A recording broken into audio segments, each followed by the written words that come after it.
देखो देखो पाकिस्तान में हिंदुओं के साथ क्या हो रहा है? हिंदुस्तान पाकिस्तान में हिंदुओं को खाना नहीं मिल रहा है। अरे तो भैया हिंदुस्तान में क्या काजू पिस्ता बादाम की रोटी मिल रही है, रसमलाई मिल रहा है। अरे वैसे देश की बेटियां मेडल जीत कर आई थी, सोशल मीडिया में लिया था। बिल्ली तो यूं ही बदनाम है रास्ता काटने के लिए, आप लोग बिल्ली को भी फेल कर दिया। अरे आप जैसे दलालों ने, सत्ता के हवसियों ने, जो गोबर को चौवन प्राण समझकर खाने वाले पत्रकारों ने बेड़ा गर्क किया हुआ है। तो आदमी व्यापार करेगा वो व्यापारी कहलाएगा, साधु नहीं कहलाएगा। साधु संतों में और व्यापारी में, आम जनमानस में और सब चीज में अलग अलग अंतर होते हैं। लेकिन इसकी तारीफ तो करेंगे ना, उन्होंने पहलवानों को समर्थन दिया है। अगर दिया है तो जिस तरीके से रामलीला मैदान से सलवार पहन के भागा था, यहाँ अपना लंगोट बांध के आ जाता, कम से कम अखाड़े में तो आता।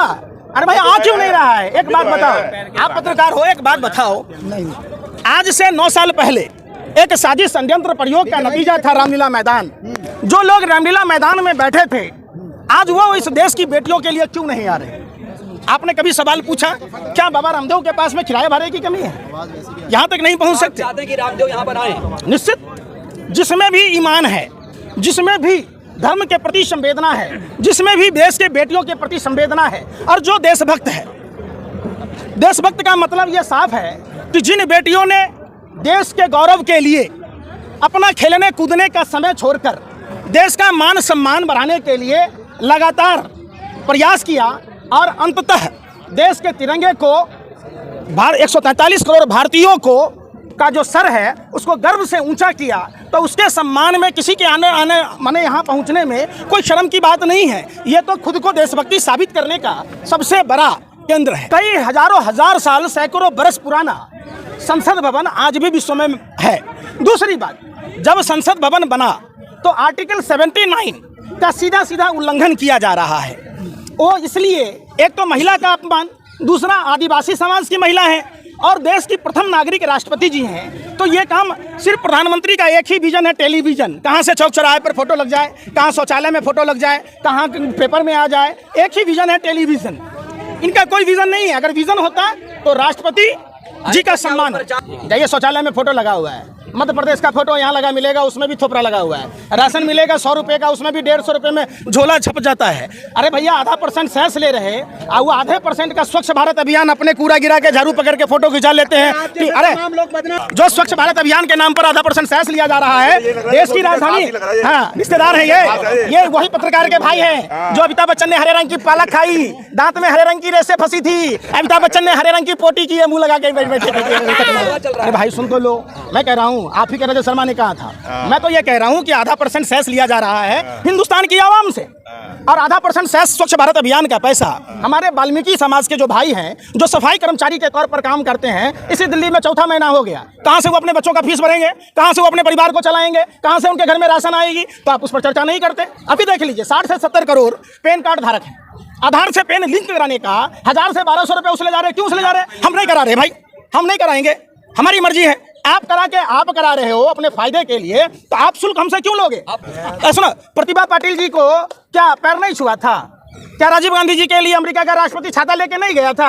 ये तो परंपरा है, शिष्टाचार की बात है। अगर आप शिष्टाचार को भी व्यापार में बदल रहे तो सही में मोदी जी, अमित शाह जी ने कहा था कि व्यापार तो मेरे खून में है, जैसा कि इन्होंने कोरोना काल में भी व्यापार किया था। हर चीज में जब आप यही बात कहोगे, आप बड़े बुजुर्गों का पैर नहीं छूते हो, आप अपने मेहमानों का आदर सत्कार नहीं करते हो। देखिए, डंका तब बजती जब देश में हर युवाओं के हाथ में रोजगार होता, हर छात्र को कॉपी कलम किताब मिलती, हर देश के किसान भाइयों की जो आय दुगुनी होने की बात थी, आय दुगुनी होती। हर तो रहे पकोड़ा बेको, आत्मनिर्भर बनो। अब नहीं, तुम क्यों ना बेचते? अरे सुनो ना, अरे तुम क्यों ना बेचते? अरे भैया तुम क्यों ना बेचते? अरे भाई रिपोर्ट तो दिखाएंगे। अरे क्या दिखाओगे? झकमरा के दिखाओगे? कभी दिखाओ? तुम तो दिखाओगे पाकिस्तान में। बात होगी इंदौर की तो चले जाओगे इस्लामाबाद। बात होगी कानपुर में ब्राह्मण माँ बेटियों की हत्या किसने की? उत्तर प्रदेश की सरकार ने बुलडोजर चला के जिंदा जला दिया। तो कहोगे काबुल में देखो क्या हो रहा है। बात करें हिंदुस्तान की राजधानी में, हिंदू बेटियां, हिंदू प्रधानमंत्री, हिंदू राष्ट्रपति, हिंदू मुख्यमंत्री, हिंदू राज्यपाल, Hindu police commissioner, Hindu police, Hindu SP DM सब, तब हिंदू बेटियों को न्याय नहीं मिल रहा। फिर वही बात, आपको क्या है ना, इनकमिंग कॉल के भी पैसे लगने लगे मोदी जी के आने से, आपको भी सुनने का पैसा लगने लग गया है। आपको कान की बवासीर के साथ साथ मुंह का भी है, सुनते नहीं। आप देश की समस्याओं पर बात करो ना। सुनो, पहले के राजा महाराजा। बड़े मुद्दे क्या हैं पंकज भाई, देश के लिए बड़े मुद्दे क्या आपके? आप बता दो ईमानदारी से, आपको पत्रकारिता का वास्ता, आपको धर्म का वास्ता, आपके माँ बाप का वास्ता, आप बताओ कि महंगाई, बेरोजगारी, शिक्षा, स्वास्थ्य, रोटी कपड़ा मकान की बात होनी चाहिए, तो वो चर्चा क्यों नहीं करते? क्यों नहीं करते बताओ? मेन स्ट्रीम मीडिया कर रहा है कि नहीं? अरे कौन मीडिया? पहले राजा महाराजा का भांड होता था, जो राजा महाराजा का गुण गाता था, डुगडुगी बजाता था। अब ये देश की मीडिया का काम वही भांड की तरह है जो राजा का गुण गाता है। जितना झुमका नहीं गिरा बरेली के बाजार में, उतना भाजपा की सरकार में मीडिया का स्तर गिर गया। वरना यही बेटियां, अगर कोई बलात्कारी मुसलमान होता, अब्दुल होता, रहमान होता, तो आप लोग सड़क पर नाक रगड़ रहे होते, जीभ से चाट रहे होते सड़क को, गली गली कुचे कुचे में, हिंदू बेटियों के साथ ऐसा हो गया, मुसलमानों ने लब जिहाद कर दिया। तो अब आप कहा नहीं कर रहे भाई?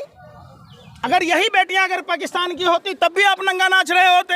आप लोग देखिए, कभी अर्नब गोस्वामी पर सवाल किया, जो ड्रग दो कह रहा था 5 ग्राम पर 30-30 हजार टन अडानी के पोर्ट पर पकड़ा गया। कभी आप लोगों ने चर्चा की कि 2000 का नोट छापने की जाली मशीन गुजरात के स्वामीनाथ मंदिर में पकड़ा गया, नोटों का जखीरा पकड़ा गया? कभी चर्चा किया? कभी आपने चर्चा किया कि गुजरात से 40,000 से अधिक महिलाएं गायब हैं, 3 महिला गायब हैं केरल से, तो केरल स्टोरी का प्रमोट कर रहे हैं आप? आपने पूछा कि गुजरात की वो महिलाएं कितनी हिंदू हैं? आपने कभी सवाल किया कि कश्मीरी पंडितों को वेतन क्यों नहीं मिल रहे? कश्मीरी पंडितों के घर पर बुलडोजर कैसे चल गए? आपने कभी पूछा कि अयोध्या में जिन लोगों की जमीनें छीनी गई हैं उनका क्या हुआ? आपने पूछा कि खोड़ी गांव में 40 मंदिर कैसे तोड़े गए? आपने पूछा कि बनारस में 250 से अधिक मंदिर कैसे तोड़े गए? आप नहीं पूछते। आपका सिर्फ और सिर्फ एजेंडा होता है, दुश्मन भी मेरा, दोस्त भी मेरा। भाजपा कार्यालय से जो लिफाफे आते हैं, साथ में चिट्ठी आता है, सवाल उसी पर पूछना है। आप भी रोटी खाते हो, आप कोई गोबर को च्यवनप्राश राम राज्य में क्या होता है? राम के मर्यादा के बारे में आप बता दीजिए। प्रभु श्री राम की मर्यादा आप अगर अपने जेहन में ले लेंगे तो उसी दिन आप महान हो जाएंगे। प्रभु, अरे बस सुन तो लो बेशर्मो, अरे बेशर्मो सुन लो, सत्ता के दलालो हबसियों सुन तो लो। प्रभु श्री राम से राज्य की जनता ने जब सवाल किया तब प्रभु श्री राम ने माँ सीता जो उस समय गर्भवती थी, उनका परित्याग महर्षि वाल्मीकि के यहाँ उन्होंने किया। ये मत सुनाओ, काम की बात करो। अरे बेशर्मो, ए भैया, ए सुनो, अरे बेशर्मो सुन लो, अरे सुन लो। आप गोबर को च्यवनप्राश समझ के खाते हो, खाते रहो। गोबर एक ऑलराउंडर पदार्थ है, जो खेत में पड़ता है खाद का काम करे, जो चूल्हे में पड़ता है तो ईंधन का काम करता है, और खेत जब दिमाग में पड़ता है तो इन जैसे अंधभक्त पत्रकार पैदा हो जाते हैं। आपने बात की ना, बहुत बढ़िया। जब आपने कहा राम राज्य की बात की, राम राज्य में जनता की बात सुनी जाती थी, तो जनता तो दूर की बात है, देश की वो बेटियां जिन बेटियों ने भारत का सर गर्व से ऊंचा किया, जिन्होंने तिरंगे को सम्मान दिलाया, जिसने हम भारतीय 143 करोड़ भारतीयों का सर पूरे विश्व में ऊंचा किया, डंका बजाया, तो उसके लिए इंसाफ नहीं होना चाहिए? उसके लिए FIR दर्ज नहीं होना चाहिए? उसके लिए ब्रजभूषण सिंह जैसे आरोपी जिसके दाऊद के साथ संबंध थे, जो तिहाड़ जेल में बंद था, क्या उस पर सजा नहीं होना चाहिए? हैं? सवाल ही नहीं पूछते, लाम लाल हो गया। देखिए, प्रभु श्री राम और कृष्ण भारत की कन-कन में है। राम अपनी मर्यादा के लिए जाने जाते हैं, कृष्ण अपने न्याय के लिए जाने जाते हैं, और हनुमान जी दुख से निवारने के लिए जाने जाते हैं। लेकिन बड़े दुख के साथ कहना पड़ रहा है कि भारतीय जनता पार्टी और RSS के लोग सभी भगवानों को आतंक का पर्याय बना दिया। अभी तेलंगाना में देख लीजिए, एक गर्भवती महिला को लोग मार रहे, जय श्री राम, जय श्री राम। अरे भैया, प्रभु श्री राम पोषक हैं, पालनहार हैं, वो जिंदगी देते हैं, वो नफरत की बात नहीं कहते, वो हिंसा की बात नहीं कहते। आपको याद होगा, काफी दिनों तक रामेश्वर के तट पर रामचंद्र जी अपने भाई लक्ष्मण के समेत पूरी सेना के साथ डटे रहे कि शायद रावण मान जाएगा। जब नहीं माना तब शस्त्र उठाया। तो ये क्यों नहीं मान रहे भाई? मतलब आप सवाल नहीं पूछते।